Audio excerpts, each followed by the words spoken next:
नमस्कार, मैं आरवी सिंह यादव और आप देख रहे हैं मेरा YouTube channel R V Singh Yadav editor. आज मैं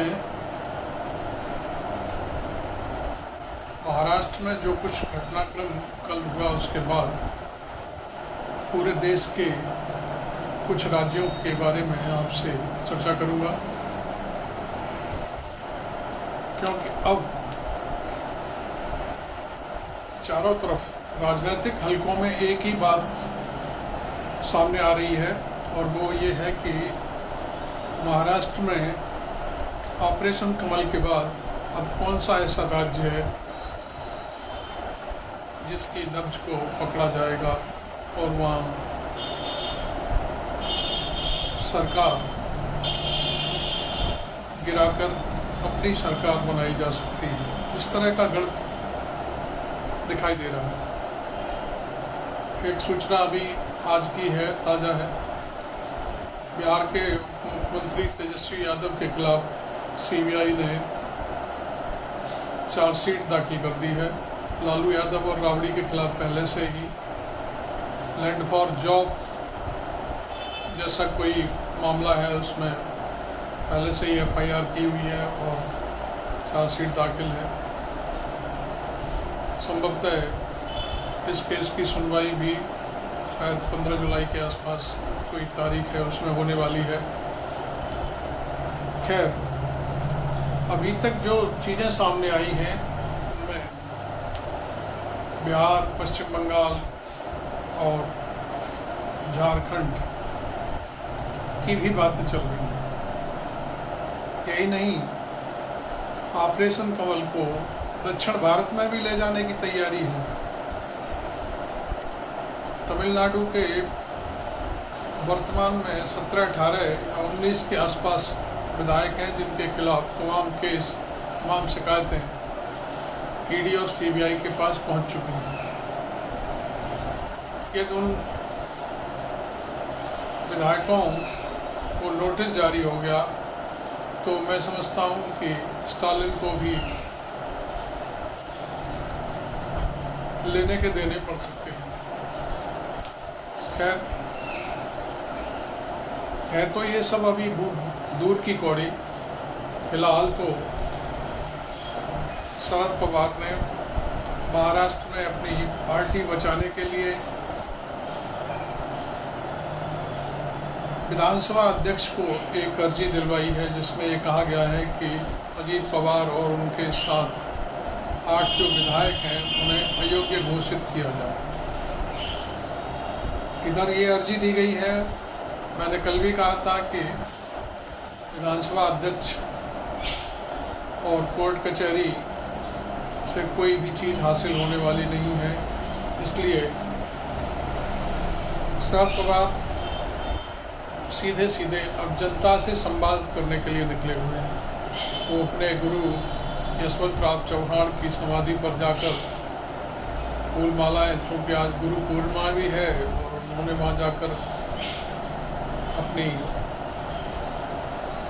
अरदास की है गुरु से, और वहाँ से फिर वो सतारा के लिए निकल गए हैं। सतारा में आज शायद एक बड़ी रैली थी दलित चेतना को लेकर, जिसको उन्होंने संबोधित किया। अभी तक उसकी खबर नहीं आई है, आएगी तो मैं उसकी ज़रूर चर्चा करूंगा कि कैसी भीड़ रही, क्या रहा। खैर, जो भी है, अभी तो फिलहाल ये चल रहा है कि बीजेपी अपने विस्तार पर निकली हुई है। कैसे विस्तार हो, कैसे काट-छांट की जाए और फिर वहाँ पर अपनी सरकार बनाई जाए। बात तो आज उत्तर प्रदेश की भी चल पड़ी है, क्योंकि उत्तर प्रदेश में मायावती तो उनके साथ हो लिया है, लेकिन जयंत चौधरी जो लोकदल के अध्यक्ष हैं आरएलडी के, और समाजवादी पार्टी के अध्यक्ष अखिलेश यादव, नज़र इन पर भी है ये नज़र क्यों है, मैं इसका एक रहस्य बता दूं। क्योंकि 23 जून को जो बिहार में मीटिंग हुई विपक्षी दलों की, उसको लेकर के सरकार बहुत परेशान है। मोदी और अमित शाह दोनों परेशान हैं और वो इस काट में लगे हुए हैं कि कांग्रेस के नेतृत्व में कोई भी ऐसा संगठन खड़ा न हो जाए जिससे 2024 में मोदी की सरकार को आने में दिक्कत हो। चूँकि विपक्ष भी बार बार समझा रहा है और अब जैसे एनालिसिस्ट भी यही बात कह रहे हैं कि बीजेपी ने जब भी सरकार बनाई 2014 से लेकर 19 तक और अब तीसरी बार, तो 2 बार उनको 37% के आसपास वोट मिला और जो बचा हुआ वोट था वो था 63%। ये बार बार बीजेपी और केंद्र सरकार के सामने ये बात आती है कि भाई 63 और 37 ये सारा विपक्ष इकट्ठा हो गया तो फिर मान लीजिए कि मोदी तीसरी बार सत्ता में नहीं आ पाएंगे। और यही उनको बेचैन किए हुए हैं। इस बेचैनी का कारण आपने 27 जून को भोपाल के एक मीटिंग में देखा। प्रधानमंत्री के तौर पर नरेंद्र मोदी ने ऐसी कोई पार्टी नहीं छोड़ी जिसका नाम नहीं लिया हो। और कल 6 तारीख आते आते उन्होंने संडे एंजॉय करा दिया। राष्ट्रवादी कांग्रेस पार्टी को तोड़ दिया और उनके 8 विधायक और उनके भतीजे शरद पवार जी के भतीजे को अपने गैंग में शामिल कर लिया। तो इसलिए उन्होंने कांग्रेस का भी नाम लिया और कांग्रेस का नाम ऐसा लिया कि जिन बातों का अब कोई मतलब नहीं रह जाता। उन्होंने 2G घोटाला और जाने कौन कौन सी पिछली बातें याद दिलाई जिसमें विनोद पहले ही क्षमा याचना कर चुका है। आप जानते होंगे विनोद कौन है। विनोद AG ऑफिस का महान खिलाड़ी था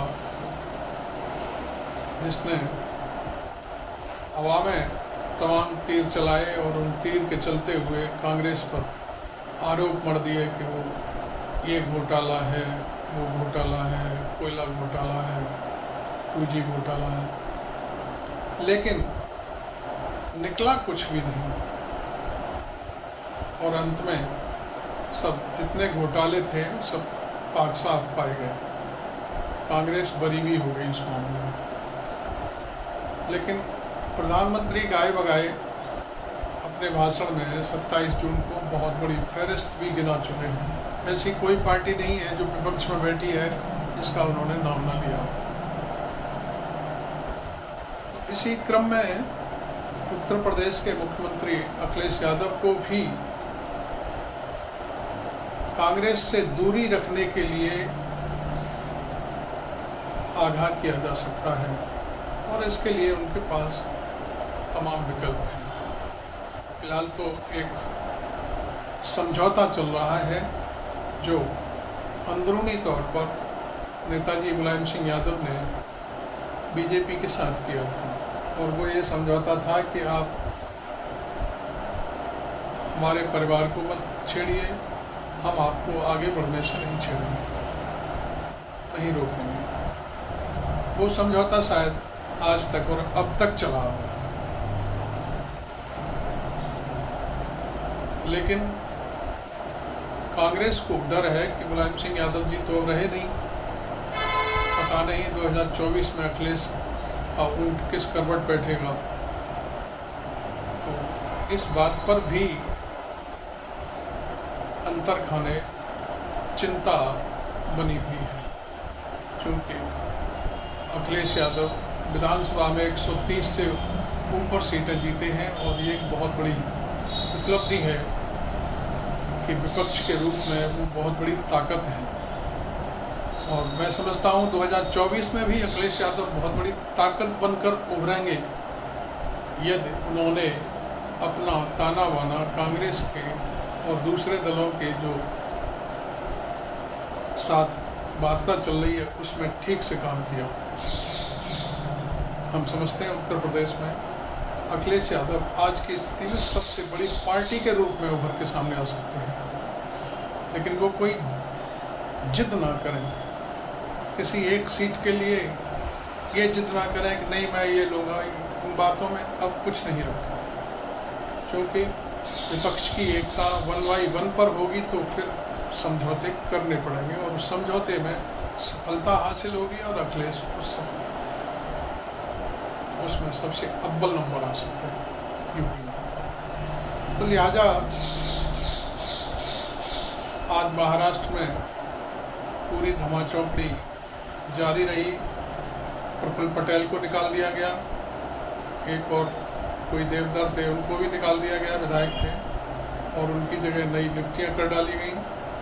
खैर जो भी है, शरद यादव राहुल गांधी की तर्ज पर अब जनता में अजीत पवार बीजेपी और वहाँ के मुख्यमंत्री को बेनकाब करने के लिए चल दिए हैं। कहीं मैं सुन रहा था, हमारे एक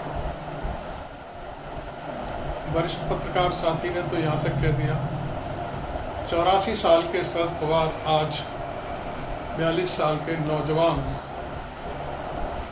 जैसे साबित हो रहे हैं, क्योंकि वो कल अजीत पवार ने उनका साथ छोड़ा और आज ही वो सतारा के लिए रवाना हुए। तो ये बहुत बड़ी बात है कि शरद पवार राजनीति के मजे हुए खिलाड़ी हैं और वो निश्चित तौर पर ये जो टूटन हुई है उसकी भरपाई जरूर करेंगे। वैसे भी हम आपको बता दें कि ये दांव बीजेपी ने चला जरूर है, लेकिन ये दांव उसके लिए बहुत फिलहाल उल्टा पड़ता दिखाई दे रहा है। क्यों? कि जब भी अब 2024 का चुनाव होगा या अगला विधानसभा चुनाव होगा, उसमें 70% सीटें तो अजीत और मुख्यमंत्री हैं जो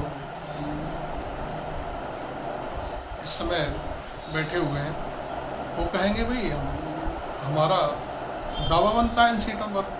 फिर बीजेपी कितनी सीटों पर लड़ेगी? इसके माने ये हैं कि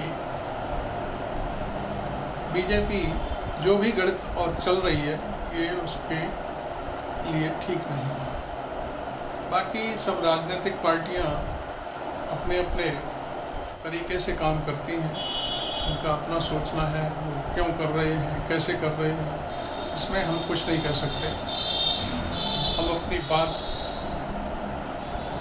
प्रतिदिन होने वाले घटनाक्रम पर अपनी बात रखते हैं और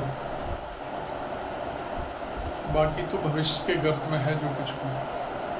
आप सुन रहे हैं मेरा YouTube channel R B Singh Yadav. अभी तक आपने सब्सक्राइब नहीं किया है तो मेरे चैनल को सब्सक्राइब करें और मेरे इस वीडियो को शेयर करें, जिससे आम लोगों तक आपके माध्यम से पहुंचा जा सके। लाइक करें, ज्वाइन करें।